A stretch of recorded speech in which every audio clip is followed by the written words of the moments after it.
Okay, as you can see, this is already released from there. So we're released in the freezer, released. But remember, we've got a transfer sheet here too. So there's still more plastic on it. Again, don't forget. I don't want anyone having to eat that poor plastic. There we go. And that comes right off.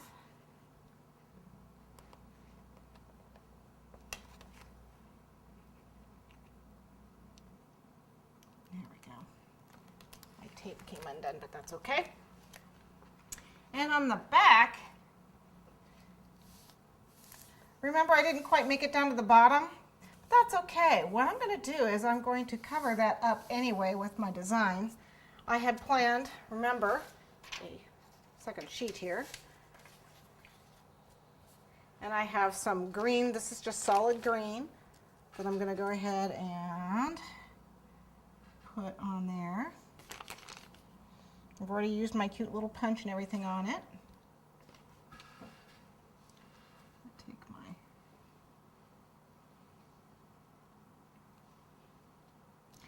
Now, because this is the second layer of chocolate, it will take a little bit longer for it to cool in the freezer. There, look at that. All right, and this green sets up pretty fast, so in just a second I'll wrap it around my cake and it will cover up the edge. The transfer sheet didn't quite make it. Okay. I want to keep the back as the back. So against the bottom.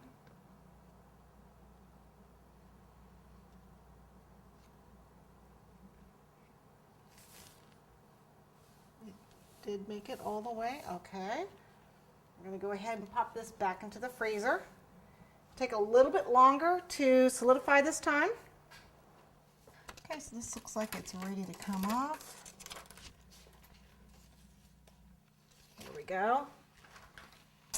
And you can see the through the holes here, you can see the transfer sheet coming through, which is what I was trying to do. What I have here is just a little plastic hat with some of the gold coins. The little St. Patrick's, you know, the gold coins you get St. Patrick's Day. There we go. Oops. You can attach them with the chocolate, or you can just put it on there. And there's your St. Patrick's Day transfer cake.